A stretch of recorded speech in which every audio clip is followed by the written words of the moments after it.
안녕하세요. 반갑습니다. 자, 우리 이 시간부터 이제 민사집행법에 대한 기본 강의예요. 여러분 짧은 OT를 듣고 오셨을 것이고, 본격적으로 기본 강의 시작하도록 하겠습니다.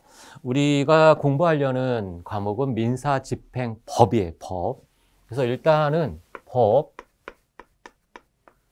법의 개념에 대해서 간단히 개념 정의를 하고 가야 되겠습니다. 많은 개념 정의가 있지만 여러분은 이 법이라는 말을 권리라는 말과 같은 개념이다라고 생각하시기 바라요. 즉, 국가 어떤 공권력에 의해서 뭔가 준 거예요, 권리를. 이 권리는 국가 공권력에 의해서 뭔가를 강제적으로 관철시킬 수 있는 힘을 준 겁니다. 힘. 강제로 실현시킬 수 있는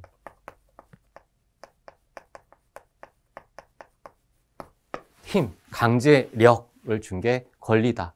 그러면 권리에 응하는 상대방은 의무를 지는 거죠. 이 권리 의무는 동전의 양면과 같이 같은 개념이다 라고 보시면 돼요. 권리. 이러한 권리를 우리는 민사집행과 관련된 권리예요.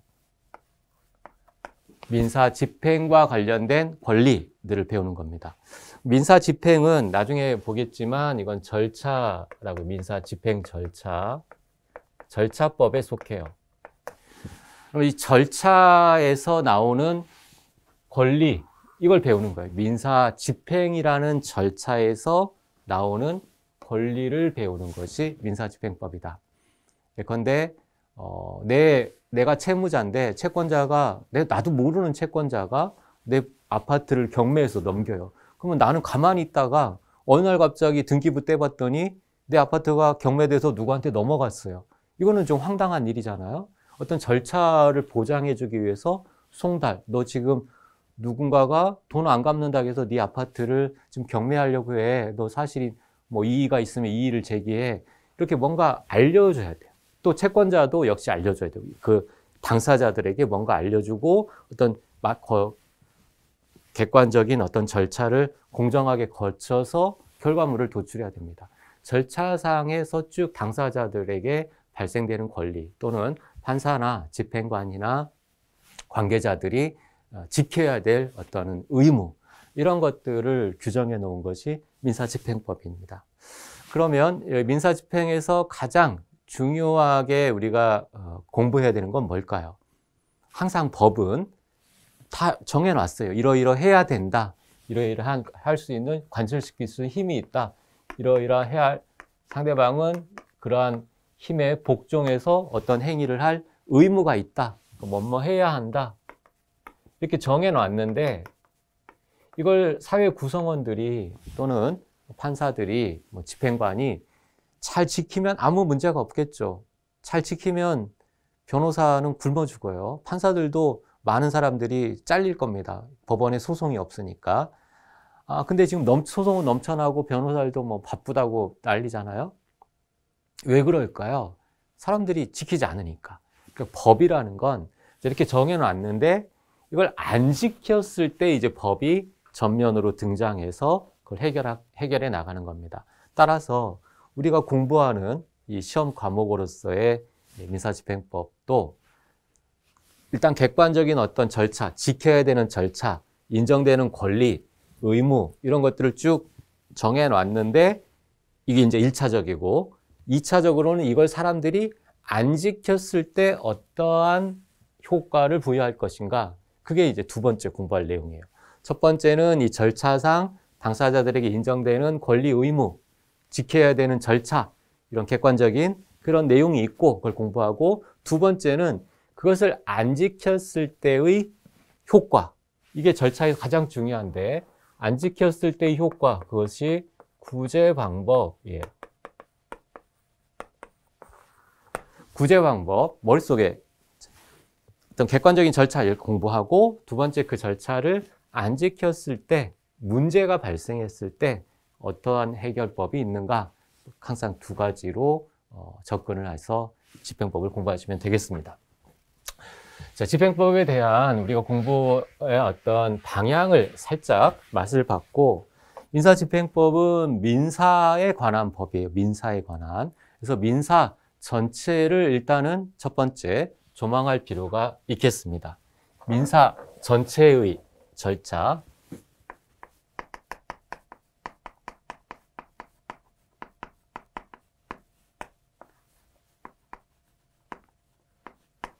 실제 이 민사라는 것은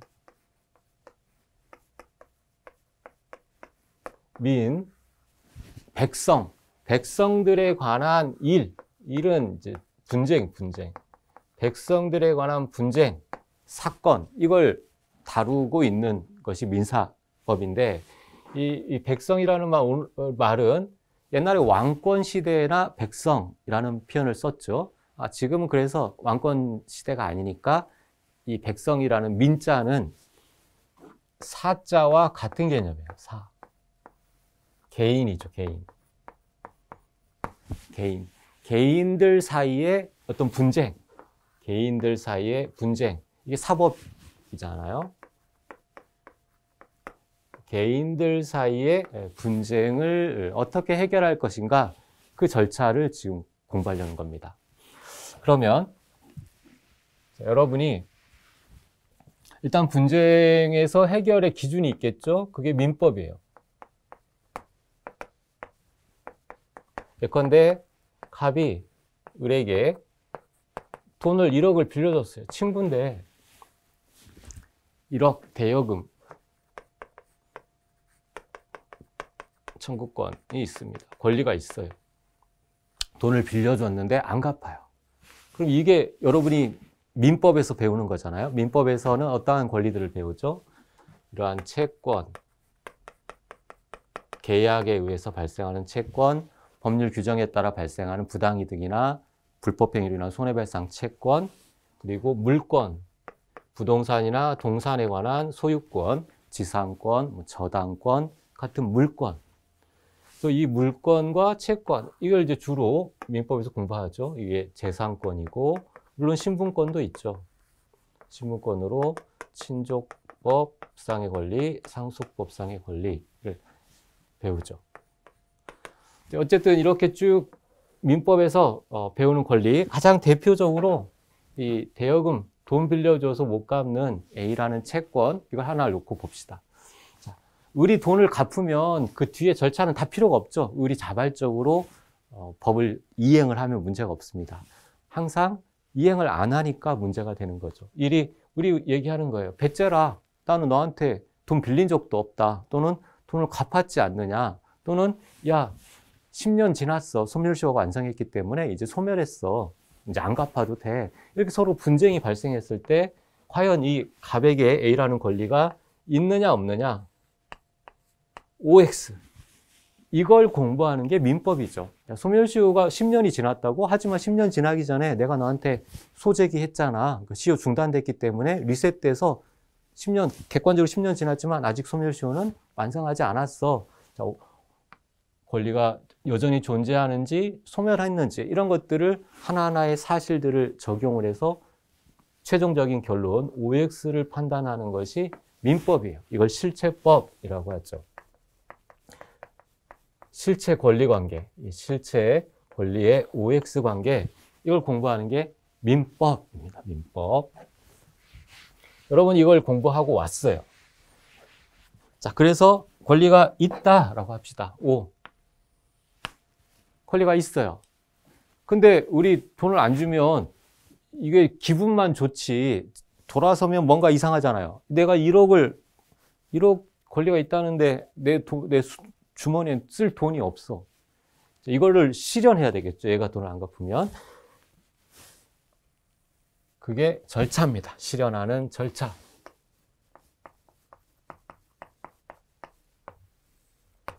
그 절차를 마련한 법이 절차법이에요. 자, 이 절차법은 크게 두 개로 나뉩니다. 두 개의 절차로. 민사 소송 절차. 자, 이제 민사는 빼고 봅시다. 어차피 우린 민사에 관한 걸 배우니까. 소송 절차, 그리고 집행 절차로 나뉘어요. 이 소송 절차는 이제 여러분이 갑이라고 생각해 봐요. 내가 친구한테, 이웃 사람한테 돈을 1억을 빌려줬는데 내가 땅 파서 빌려준 것도 아니고 평생 모은 1억 저축해서 모은 걸 급하다고 해서 편의를 봐줘 빌려줬더니 지금 와서 딴소리하고 돈 안 갚아요. 소송할 수밖에 없어요. 강제로 가서 을의 장롱을 뒤지거나 또는 을의 고가의 핸드폰이나 고가 이런 것들을 갖다가 팔아버리거나 그러면 안 돼요. 그걸 자력구제라고 하는데, 자력으로 구제, 이건 안 돼요. 옛날 원시시대나 이게 허용했지, 지금 법치주의 사회에서는 이 자력구제하면 감옥 갑니다. 형사 처벌을 받아요.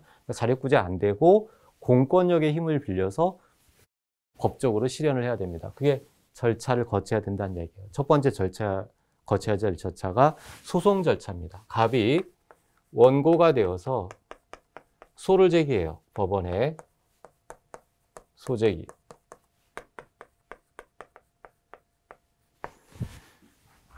그러면 법원, 판사는 야, 너 정말 억울하겠구나. 네 평생 모은 1억을 그 친구 저놈 빌려줬는데, 그것도 무이자로 빌려줬는데 지금 와서 딴소리하고 저런 나쁜 놈이 있느냐?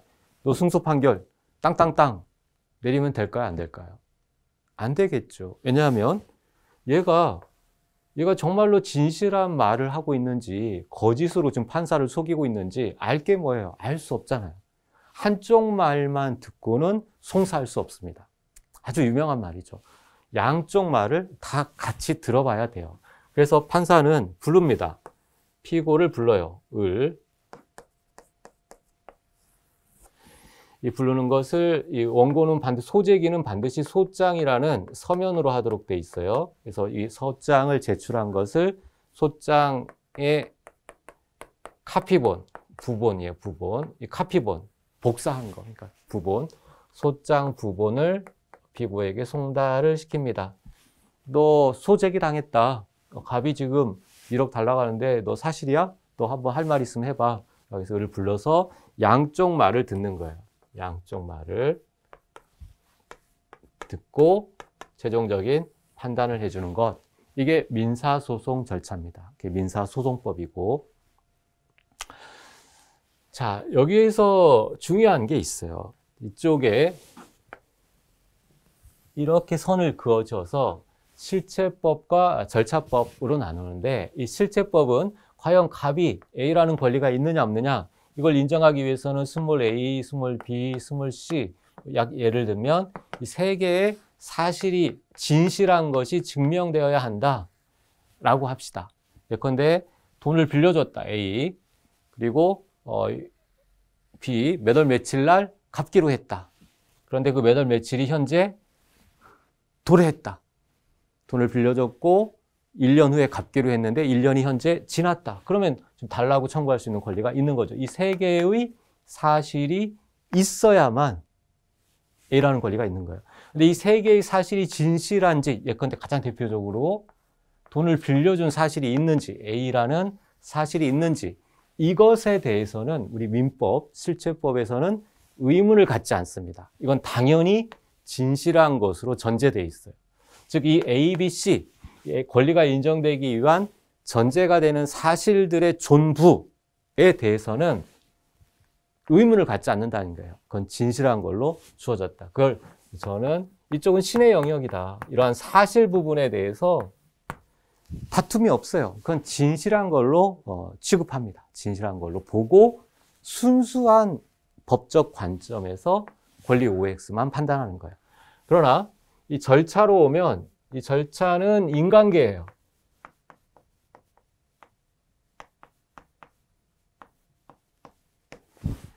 인간의 영역이에요. 인간의 영역.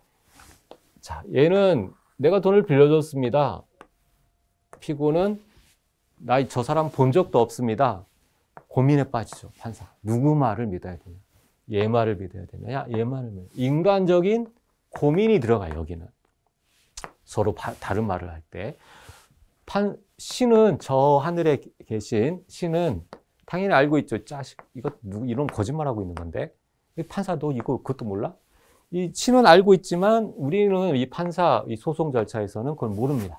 모르고 처리를 해야 돼요. 그러면 자, 이러한 소송 절차, 집행 절차, 민사 집행 절차는 추구하는 목적이 뭘까요? 어차피 우리는 진실에 부합하면 좋지만 진실이 뭔지는 사실은 인간이 알기는 불가능해. 이런 사실이 있는지를 알기는 불가능하기 때문에 증거에 의해서 증명해서 진실에 부합하면 좋지만 그것만큼 중요한 거, 실제 진실에 부합해야 되는 게 옳지만 그래도 차선책으로 만약에 그게 안 될 때에는 차선책으로 진실에 부합하기 위한 절차만 보장해 주면 돼요. 절차. 너도 충분히 싸우고 너 할 말 해봐. 너도 할 말 해봐. 야, 너만 하는 게 아니라 너도 똑같이 할 말 해봐. 기회를 주는 거예요. 자신들이 자신의 권리를 주장할 수 있는 기회. 그것을 변론이라고 합니다. 변론, 말을 하는 말을 할 수 있는 기회를 주는 거예요. 충분히 기회를 주고, 야, 이제 나 입 아파서 할 말 없어요. 그러면 너 해봐. 얘는 입 아프다고 하니까 너 해봐. 들을 때까지 듣고, 저도 할 말 다 했습니다. 이제 더 이상 할 말 없어요. 아, 그래? 그러면 이제 최종적인 판단은 판사의 몫이죠. 아, 알았다. 너희들은 이제 할 말 다 했으니까 집에 가. 혼자 판사실에서 조용히 현재 얘네들이 한 증거를 가지고 최종적인 판단을 내려주는 게 소송 절차입니다. 소송 절차에서 가장 중요한 원리를 설명드렸어요. 변론주의. 가장 진실에 부합하는 결과물, 그게 100% 진실에 부합한다는 보장은 없지만 그래도 가장 부합하는 결과물을 얻기 위한 수단으로 우리는 뭘 택하고 있다고요? 변론주의. 당사자들에게 충분하게 할 수 있는 말을 할 수 있는 기회를 준다. 그걸 바탕으로 재판을 한다. 이걸 변론주의라고 합니다. 말을 바탕으로. 서면으로 하면 안 됩니까? 서면으로 하면 안 돼요. 예컨대 원고가 서면을 제출해요. 서면. 저놈이 3월 1일 날 돈을 빌려갔어요. 영수증 여기 있습니다. 근데 이거 서면으로 했단 말이에요. 그러면 우리 알 수 있어요? 몰라요? 모르죠. 이걸 방어를 해야 되는데 나 3월 1일 날 돈 빌린 적 없어. 방어를 해야 되는데 이거 알 수가 없잖아요. 말을 하면 얘도 듣고 있기 때문에 상대방도 법정에 나와서 듣고 있기 때문에 아, 저놈이 지금 저 말을 하는 거구나. 내가 이걸 방어해야지. 저놈 지금 거짓말하고 있는 거잖아. 방어해야지. 이렇게 서로 소통할 수 있지만 서면으로 제출하는 건 알 수가 없어요. 따라서 이 서면이 아니라 반드시 변론은 말로 해야 됩니다. 근데 내용이 많다. A4 100페이지 정도 되는 분량이다. 그럼 A4 100페이지를 다 말할 수는 없잖아요. 그런 때에는 서면을 제출하고 서면대로 진술합니다. 그러면 상대방도 아, 저놈이 100페이지 되는 서면을 지금 판사한테 주장했구나. 알 수 있잖아요. 그럼 서면 받아봐서 어떤 말을 했는지 알 수 있으니까 그거는 말로 한 것에 속하게 됩니다. 반드시 서면대로 진술합니다. 라고 해서 말로 해야 된다. 말로. 그게 서로 공정한 절차를 보장하기 위한 취지이다. 자, 이렇게 소송 절차 얘기를 했어요. 원고, 법원에 불려 나온 피고, 이 세 사람이 하는 소송 절차. 여기 가장 중요한 것은 변론주의라는 원칙. 말을 해야 된다. 서로 소송에서 말한 것만 재판의 재료가 된다. 자, 이렇게 소송에서 최종적인 피 터지게 싸워서 나오는 최종적인 결과물은 원고가 원하는 대로의 승소 판결이죠. 승소 확정 판결. 종이 쪽지예요. 종이 쪽지. 종이 쪽지 한 장 받는 거예요. 여러분이 지금 1억 받으려고 6개월, 1년, 소송 막 6개월, 1년, 길어지면 5년 막 지나는데 그동안 열심히 일해서 싸워서 얻은 게 1억이 아니라 종이 쪽지 하나 받은 거예요. 종이 쪽지. 자, 이거 받자고 내가 지금 이 짓을 하고 있는 게 아니잖아요. 이 소송은 여기서 끝납니다. 종이 쪽지 받는 게 목적이에요.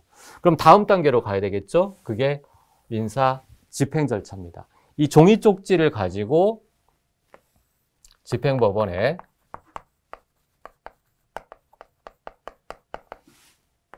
갑이 종이 쪽지를 가지고 집행법원에 집행 신청을 해요. 집행 신청.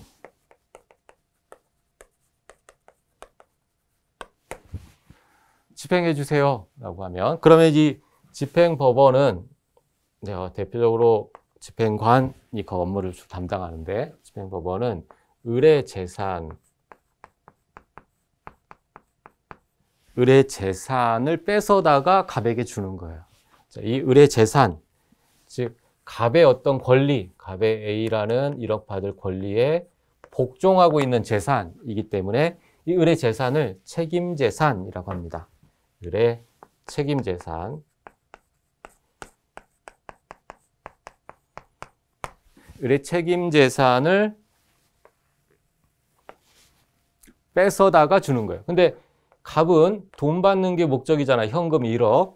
의뢰재산은 X 아파트가 있을 수 있고, 삼성전자 주식, 만주가 있을 수 있고, 다양한 것들이 있겠죠. 이거를, 야, 이거 너 가져. 이렇게 줄 수는 없잖아요. 얘는 1억 받는 게 목적인데 갑자기 무슨 BMW,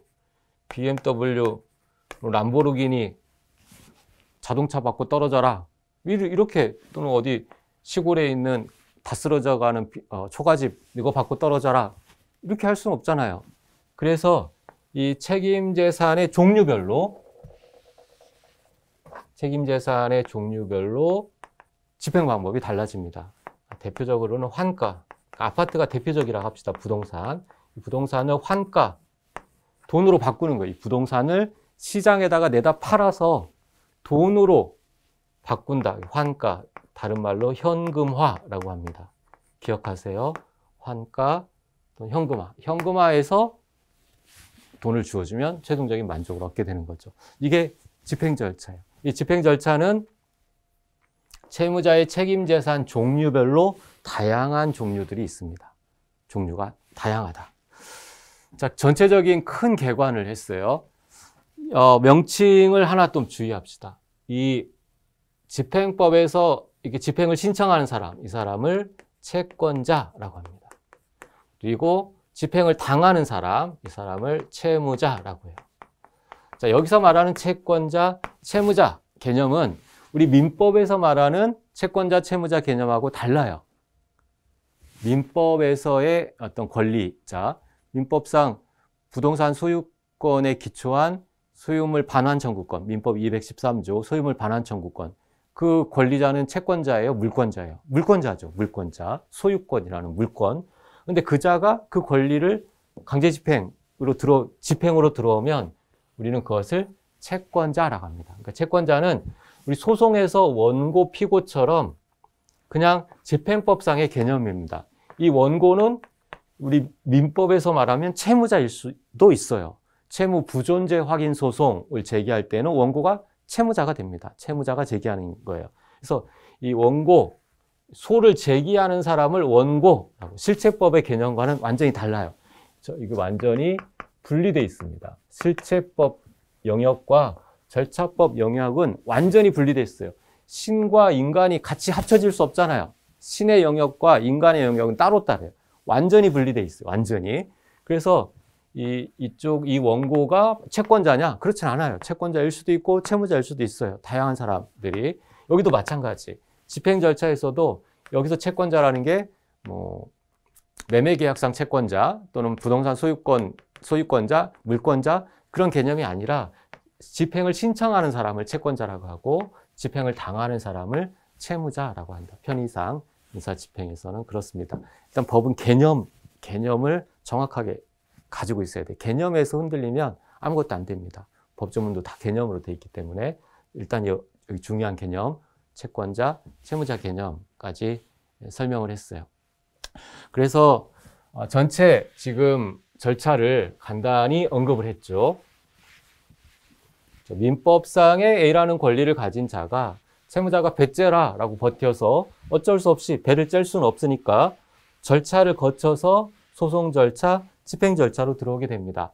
이 민법상으로는 갑에게 A라는 권리가 있지만 이거를 소송 절차에서 판사가 얘 말만을 들을 수 없기 때문에 갑 너 정말 A라는 권리가 있구나 라고 이것을 확정시켜 주는 거죠. 인간계에서 확정시켜 줍니다. 이미 신의 영역에서는 당연히 알고 있는 것을 인간들은 열심히 절차 보장을 받아서 6개월이든 1년이든 2년이든 걸려서 최종적으로 아 그래 너 맞아 네 말이 맞구나 해서 확정시켜 주는 거예요. 근데 이거는 종이 쪽지 한 장, 승소 판결문이기 때문에 이거 가지고 최종적인 만족을 얻을 수는 없죠. 그래서 이러한 권리를 구체적으로 실현하는 절차, 강제로 실현하는 절차가 민사 집행 절차이고, 이 실현 절차는 채무자의 책임 재산 종류별로 다릅니다. 물론 차이가 있다. 자, 이 실현하는 절차, 이 부분을 조금 더 들어가 보도록 하겠어요. 갑의 권리가, 우리가 지금 예를 든 것은 A라는 권리를 금전채권 1억 달러라고 하는 금전채권을 지금 얘기를 했었잖아요. 그런데 이 갑의 권리가 여러분 민법에서 공부해서 알고 있듯이 금전채권 이외에 비금전채권일 수도 있어요. 금전이 아닌. 예컨대 부동산 매수인은 소유권 이전 등기 청구권이라는 채권을 가지고 있죠. 소유권 이전 등기 청구권. 그건 금전이 아니잖아. 내가 그 물건을 달라고 하는 것이 돈 달라고 하는 게 아니잖아요. 비금전 채권. 그래서 금전과 비금전. 금전 채권의 만족을 얻기 위한 집행 절차를 금전 집행이라고 하고, 금전이 아닌 다른 내용의 만족을 얻기 위한, 돈 받는 게 목적이 아닌 다른 물건을 받거나 뭐 다른 일을 하게, 채무자로 하여금 어떤 BTS가 어디 공연을 하기로 했다. 그럼 공연시키기 위한, 여기 와서 대학 축제 노래 불러. 이렇게 약속했잖아. 계약했잖아. 노래 불러. 이거 돈 받는 게 목적이 아니잖아. 노래 부르게 만드는 게 목적이에요. 비금전 채권 집행, 비금전 집행. 둘로 나눠요. 채권자의 권리의 종류에 따라 집행의 최종적인 종착점의 유형이 둘로 나뉜다는 얘기예요. 근데 이 금전 집행인 경우에는 돈을 채권자한테 손에 주어져야 되는데, 채권자의 돈을 주어주는 방법은 채무자의 책임재산의 종류별로, 책임재산 종류별로 다르다. 책임재산이 물건인 경우, 즉 동산이나 부동산인 경우에는 경매라는 방법으로 환가를 해서 채무자 손에 1억 금전을, 돈을 쥐어주게 됩니다. 그러나 채무자의 재산이, 여러분 민법에서 공부한 것처럼 재산권은 물권과 채권이 있잖아요. 채무자의 재산이 다른 제3자에 대한 채권이다. 그것의 경우에는 추심명령이나 전부명령이라는 방식으로 환가를 하게 됩니다. 즉 경매가 아니에요. 경매가 아니라 추심명령이나 전부명령의 형식으로 환가를 합니다. 비금전 채권인 경우에는 예컨대 부동산 소유권 이전 등기를 해라, 의사표시를 명하는 판결, 또는 어떤 대체적 자기 의무, 부대체적 자기 의무라고 하면 여러분 민법에서 배운 것처럼 간접 강제, 직접 강제, 대체 집행, 이런 등등의 집행 방법이 달라요. 개별적으로 다르다. 자, 그런데 여기에서 가장 중심이 되는 건 채무자 재산이 부동산을 집행하는 거고, 채권자는 금전을, 돈 받는 게 목적인, 이게 가장 거의 90%예요. 90%. 가장 중요한, 우리 민사 집행에서의 비중도 가장 높고, 그래서 이걸 중심으로 금전을 받는 게 목적이고, 채무자 재산을 환가해야 되는데, 환가하는 방법은 채무자 부동산을 환가하는 경매, 물론 채권도 굉장히 중요하지만, 이 추진명령, 전부명령도 중요하지만 이 경매를 중심으로 해서 기억을 하시면 되겠습니다. 자, 이게 만족을 얻는 방식에 따라 집행 방법이 다르다. 집행 전체 유형에 대해서 간단히 언급을 했어요. 간단히. 그래서 민법, 소송법, 민사집행법이 어떻게 연결되어 있는지에 대해서 간단히 살펴봤습니다. 자, 그러면 이제 본격적으로 민사집행법으로 들어갈 거예요. 민사집행법. 자, 방금 전까지 본 것은 민사 전체의 개관을 봤어요. 대표적으로 민법과 민사소송법과 민사집행법이 어떻게 유기적으로 연결되어서 어떠한 기능, 각각의 기능을 민사 절차 전체에서 하고 있는지를 살펴봤습니다. 그런 그 중에서 우리는 이제 여기에 조금 더 집중하려고 하는 거예요. 민사 집행법.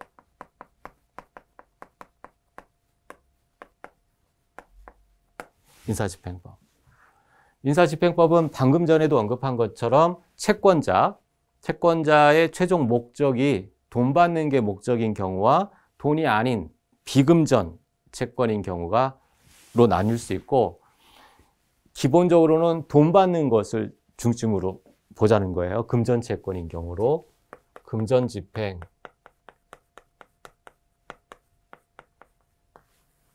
근데 갑이 A, 권리 1억, 돈 받는 권리가 목적이다. 이걸 이제 중심으로 공부하겠다, 살펴보겠다라는 이야기입니다. 그러려면 먼저 그 민법상으로는 자기가 권리가 있다 하더라도 소송법상 그 권리를 인정을 받아야 되겠죠. 권리를 확정을 받아야 될 겁니다. 그래서 이 권리 확정하는 방법이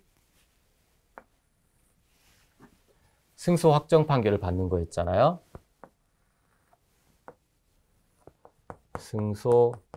소송해서 승소 확정 판결을 받아요.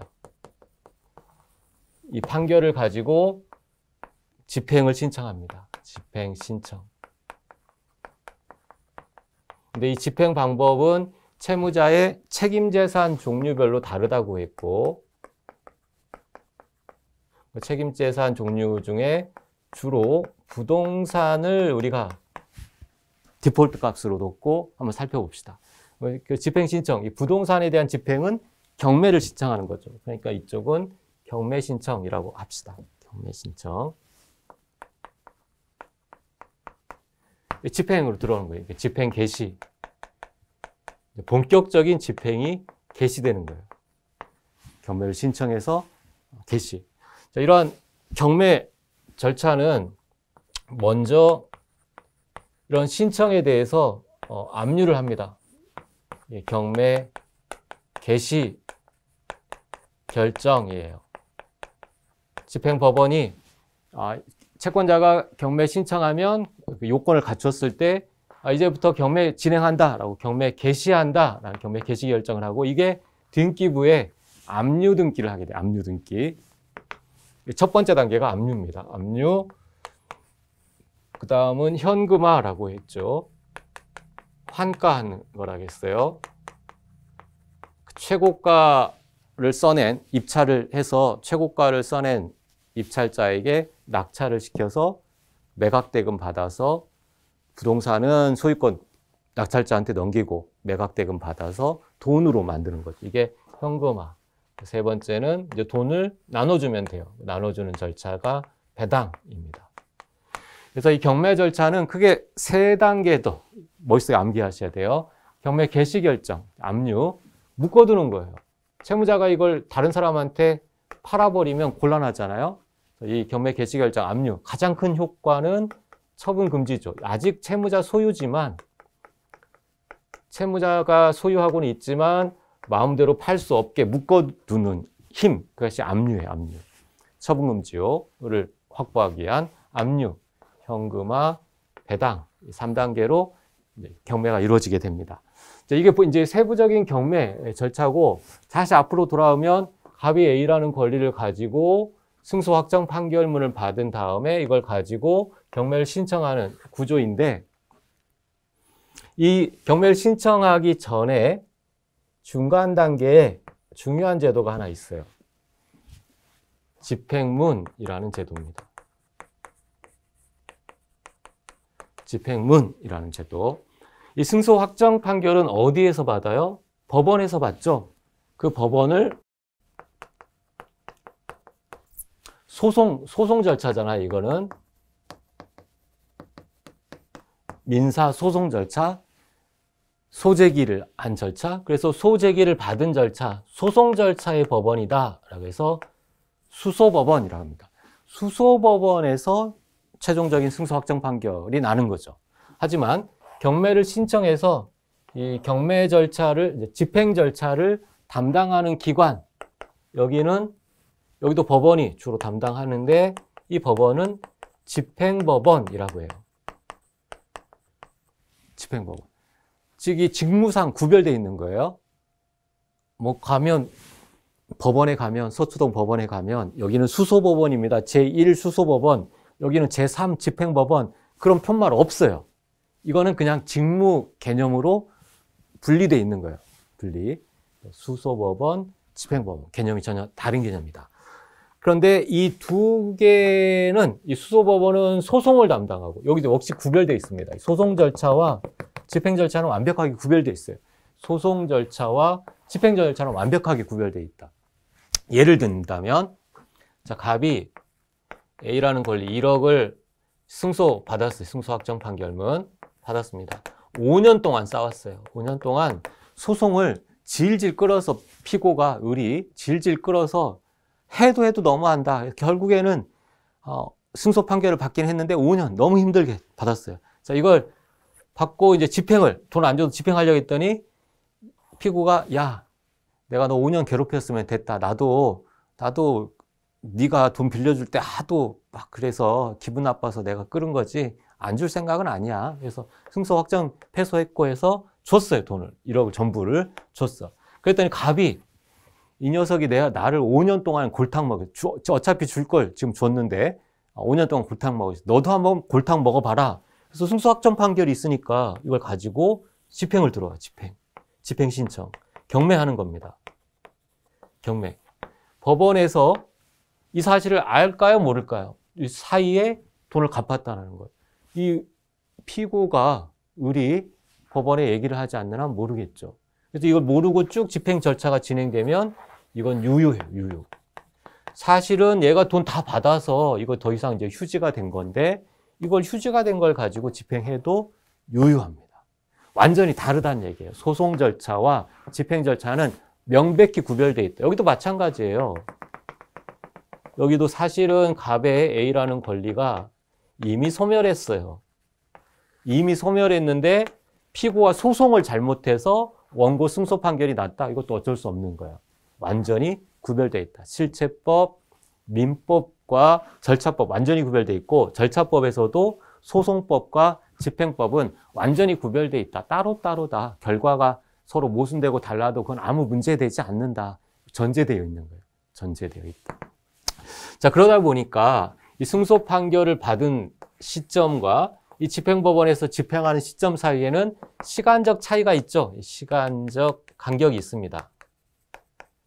바로 이 승소 판결 받자마자 집행 신청할 수도 있고 기다렸다가 집행 신청하는 것도 비용이 들어가요. 또 에너지를 써야 되니까 야, 승소 판결 났으니까 이제 돈 알아서 주겠지. 좀 기다리잖아요. 그래서 시간적인 간격이 있고 이 시간적 간격 동안 변화하는 것들이 있어요. 그 변화하는 것에 대응해서 이 두 개의 어떤 절차를 연결해주는 중간자 역할을 하는 것이 집행문이라는 제도입니다. 그래서 이 승소 확정 판결문을 가지고 바로 집행하는 것이 아니라 원칙적으로는 이 집행문, 거기에다가 집행문을 부여받아서 그 집행문을 받은 것을 가지고 집행을 하게 됩니다. 중요한 제도예요. 이 수소법원과 집행법원을 연결하는 가교 역할을 한다. 그 이유는 그 사이에 어떤 시간적 간격이 있고 거기에서 발생하는 어떤 문제점 그런 것들을 해결하기 위한 제도로 집행문 제도를 두고 있다. 자, 그러면 이제 집행 절차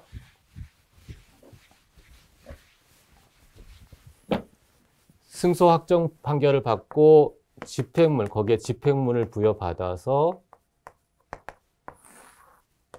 집행 개시를 합니다. 집행 개시.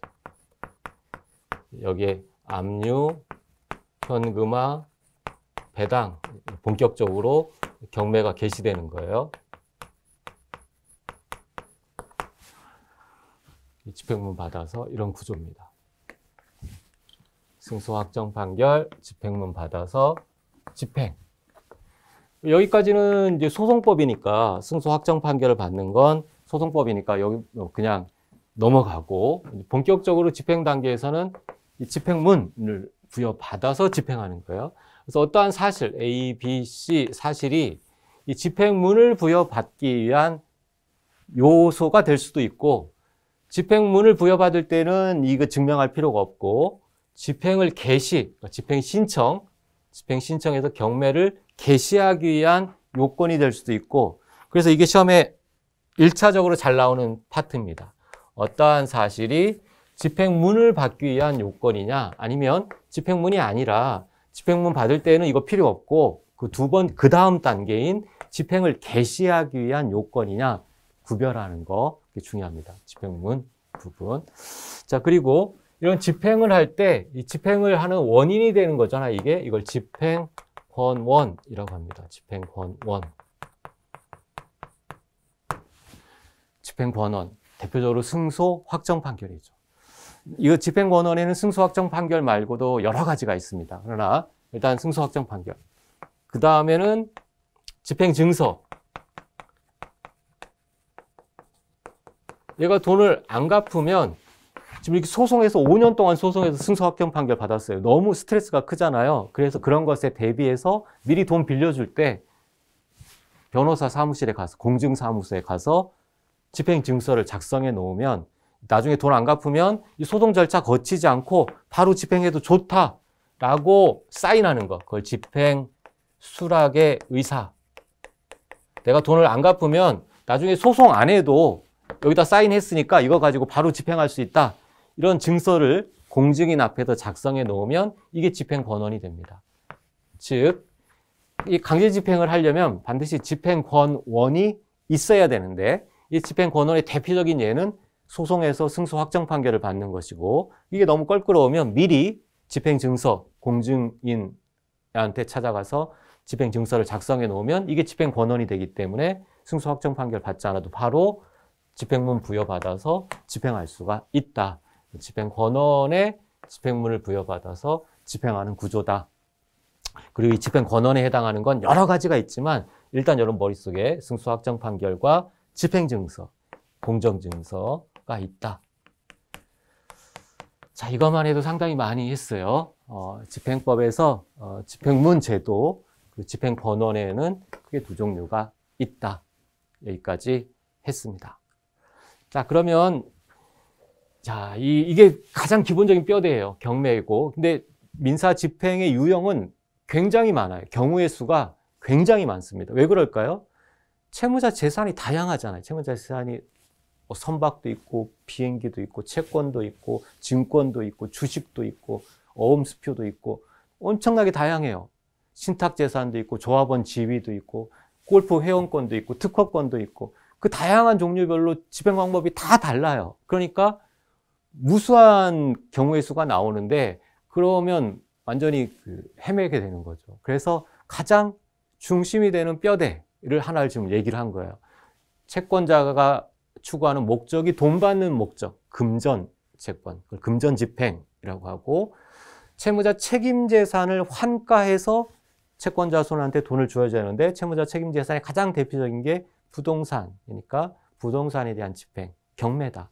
그러려면 집행권원이 있어야 되는 게 원칙이다. 집행권원을 가지고 집행문을 부여받아서 경매 신청하는 구조로 가고 이 경매 절차는 크게 세 단계로 압류, 현금화, 배당 절차로 이루어진다. 기본적인 뼈대를 설명을 했어요. 자, 여기까지가 이제 기본적인 내용이고 민사집행법 조문을 가지고 조문은 어떻게 되어 있는지 한번 살펴보도록 하겠습니다. 네, 민사집행법 조문을 좀 체계를 잡아보도록 하겠어요. 여러분이 지금 첨부 파일로 민사집행법 조문 제가 정리한 것 첨부 파일로 올려놨으니까 그걸 프린트를 하시든 아니면 뭐 패드를 보시든 항상 공부를 하실 때 조문을 옆에 놓고 내가 어느 부분을 공부하는지를 체크를 하셔야 됩니다. 우리가 교과서를 지금 공부를 하고 있지만 이 교과서는 법 조문을 이해하는 보조교재예요, 보조교재. 이 기본서가 주고 법전이 보충적이냐? 아닙니다. 법전이 메인이고 나머지 것들, 기출문제집이나 기본서는 보조제다라고 생각하시기 바라요. 조문을 항상 머릿속에 중심을 두시기 바랍니다.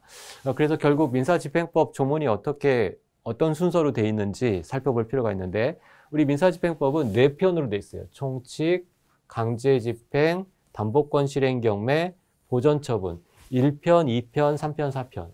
1편, 2편, 3편, 4편. 이렇게 4개 파트로 되어 있습니다.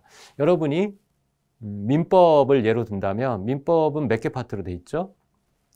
뭐 구체적으로 조문이 생각나지 않는다 하더라도 민법 총칙이 있고 물권, 채권이 있잖아요. 민법 총칙은 말 그대로 민법 전체에 적용되는 규정이고 강론으로 물권법, 채권법이 있습니다. 마찬가지예요.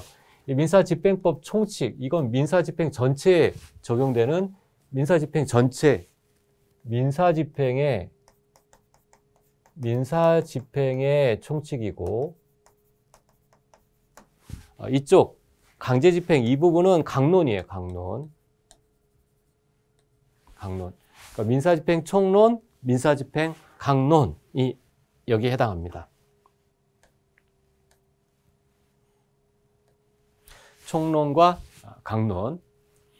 그러면 이 총론에 있는 규정들은 여기 서론, 집행, 절차 이런 규정들은 당연히 이 나머지에도 적용이 되는 겁니다. 구조가 이것들은 여기에 모두 적용이 돼요.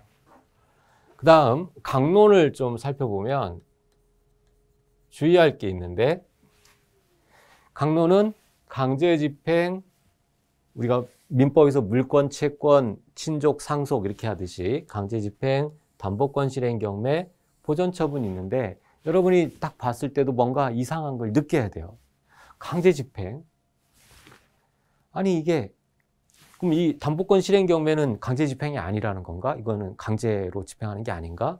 보전처분, 가압류 가처분인데 그것도 강제로 집행하는 거 아닌가? 자발적으로 집행하는 건가? 이상하잖아요. 여기서 말하는 강제집행은 법률 용어예요. 일상적인 우리의 넓은 의미의 일상적인 용어가 아니라 민사집행법에서 약속한 법률 용어입니다. 어떤 약속이냐? 이 강제집행은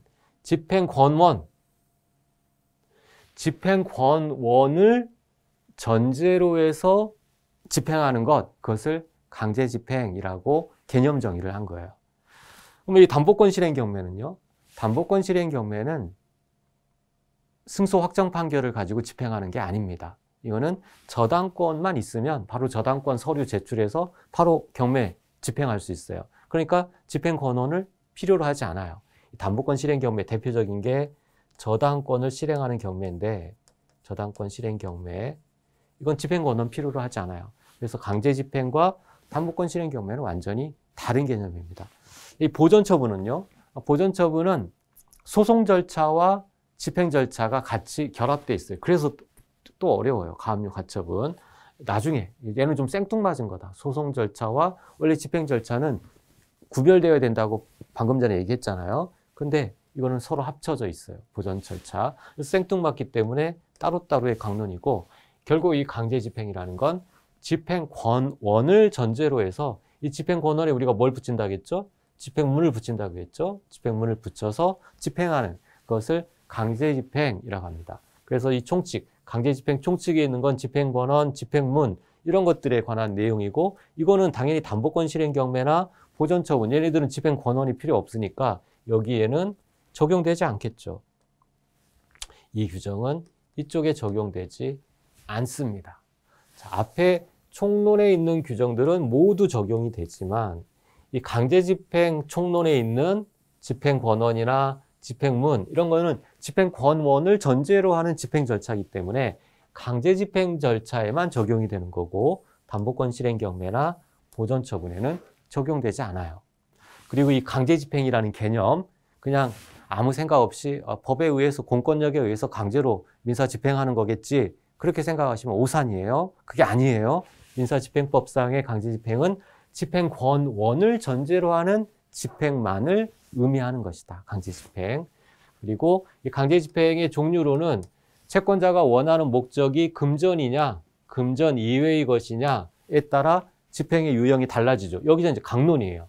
강제집행 총론, 이 뒤에는 강제집행 강론이 되는 겁니다. 이쪽은 강제집행 총론, 자, 이쪽은 강제집행 강론이 되는 거예요. 그 강제집행 강론 중에 가장 디폴트 중심이 되는 건 금전의 만족을 얻기 위한 집행이라고 했죠. 채권자가 금전, 돈 받는 게 목적인 거. 이쪽은 채권자가 돈 받는 게 목적이 아니에요. 그런 집행 유형들이 있고, 이 돈 받는 게 목적인 집행에는 채무자 책임 재산의 종류별로 집행 방법이 달라진다고 했죠. 그래서 대표적으로 채무자 책임 재산이 부동산인 경우와 동산인 경우 나뉘어 있고, 이 부동산인 경우가 디폴트라고 했죠. 이 부동산인 경우에 집행 강제 경매, 강제 관리가 있습니다. 부동산 집행 이게 이제 중심이고, 그다음 채무자 재산이 동산인 경우의 집행으로는 좀 특이한 게, 여러분이 민법에서는 재산이 어떻게 구별되죠? 민법의 재산권은 물권과 채권으로 나뉘고, 물권은 부동산 물권, 동산 물권 이렇게 나뉘죠. 즉 민법상으로는 동산의 개념과 채권의 개념은 다른 개념이에요. 완전히 전혀 다른 개념이죠. 그런데 민사집행법에서는 어떻게 되어 있냐면 동산집행 안에 채권이 있어요. 이 채권은 동산 쪽으로 편입이 되어 있어요. 동산집행을 준용하도록 하고 있습니다. 그래서 이 동산집행은 유체동산집행, 이게 민법상에서 의미하는 동산이죠. 이 동산, 이게 유체동산에 대한 집행, 그리고 채권에 대한 집행도 큰 카테고리는 동산집행편으로 들어가 있습니다. 동산으로 취급한다는 얘기예요. 그 밖의 재산권, 이 특허권 같은 거, 특허나 회원권 같은 거, 이런 것들을 동산으로 취급하고 있다. 자, 이게 전체적인 체계예요. 민사집행의 체계.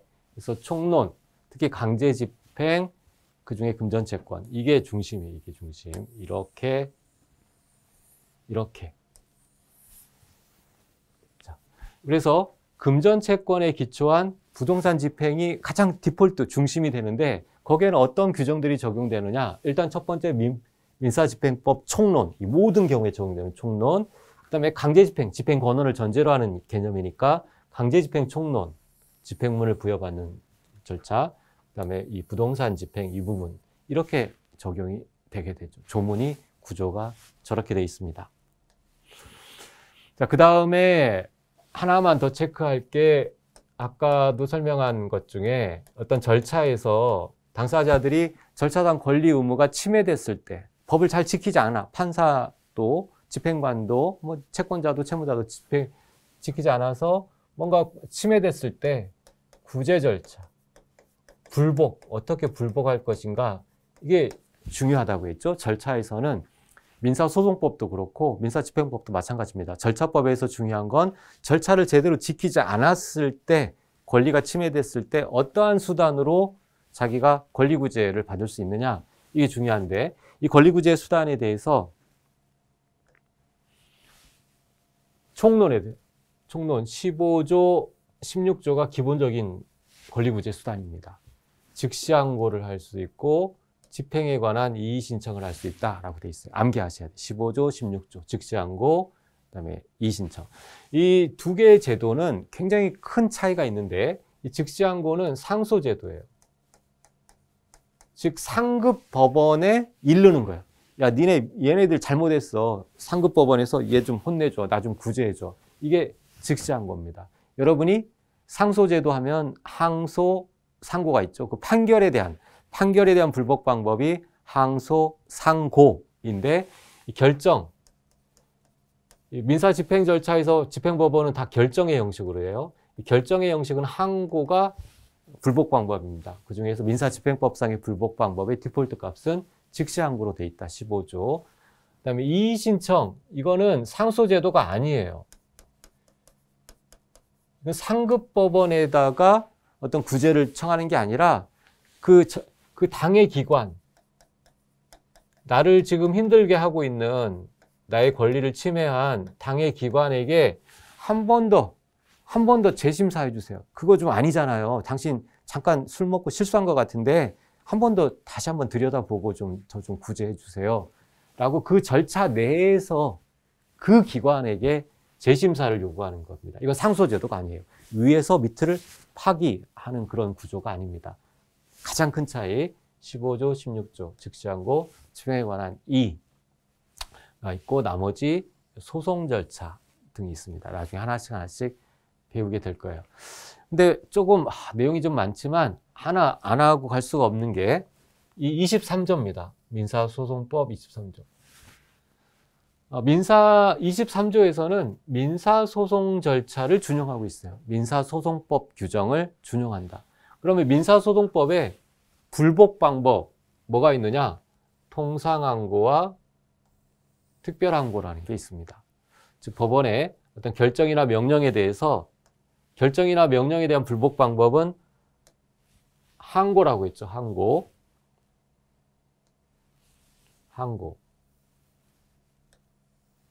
결정이나 명령에 대한 불복 방법은 항고.